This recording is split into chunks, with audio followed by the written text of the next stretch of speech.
Did you know na may mga places sa ocean kung saan kahit naka-submarine na ang tao, takot pa rin silang dumaan?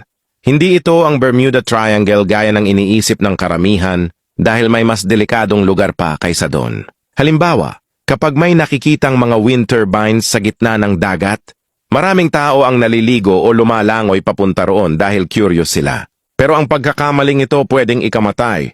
Ang mga wind turbines na ito ay kadalasang ini-install lang sa mga lugar kung saan madalas magkaroon ng malalakas na bagyo at ang alon ay kayang umabot ng napakataas na sukat. Ito ang itsura ng lugar kapag may storm at ito naman ang nangyayari sa loob ng wind turbine. Isa pang dangerous place ay nasa pagitan ng Iceland at Greenland na tinatawag na Danish Strait. Dito nagsasalubong ang sobrang lamig na tubig mula Arctic at ang warm currents ng Atlantic Ocean.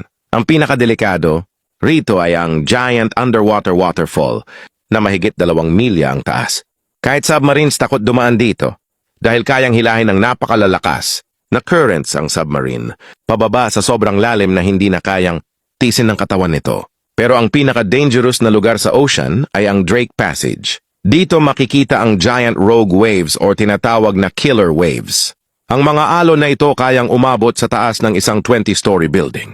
Kapag dumaan ang barko mo sa Drake Passage at minalas ka, baka iyon na ang huli mong ruta. Isang seasickness-proof na bangka ay finally nagawa na.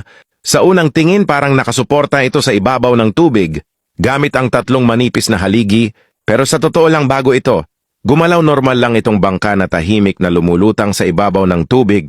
Ang pinakaastig na part nangyayari kapag bumibilis na ito, unti-unting umaangat ang katawan ng bangka mula sa tubig. Habang mas bumibilis, mas lalo itong parang lumilipad pa itaas, hanggang sa maabot nito ang isang certain speed kung saan buong bangka ay nakaangat na sa ibabaw ng tubig at yung 3 manipis.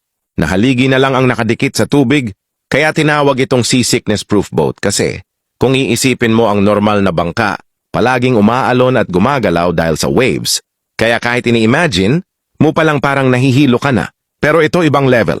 Dahil sobrang smooth ng galaw, niya parang nagdadrive ka lang sa highway, steady siyang lumilipad sa ibabaw ng tubig halos walang splash, at kapag nakasakay ka, parang lumilipad ka sa ibabaw ng dagat.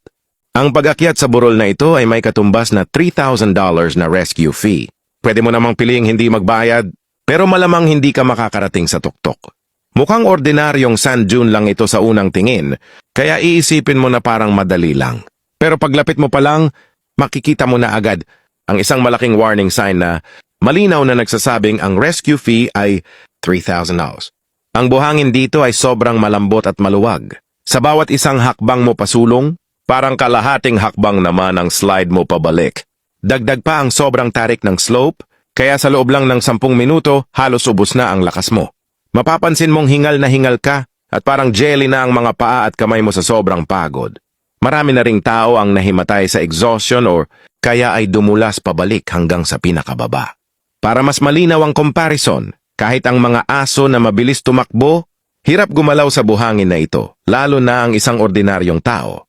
May isang nag-compute pa nga na kahit athletic na mga estudyante na nasa magandang kondisyon, inaabot ng 30 minutes bago makarating sa taas. Pero ang karaniwang tao, pwedeng umabot ng 1 hanggang 4 na oras bago makapunta sa tuktok. At kung hindi ka talaga fit or handa sa ganitong climb, mas mabuti na handa mo na rin ang $3,000 na rescue fee.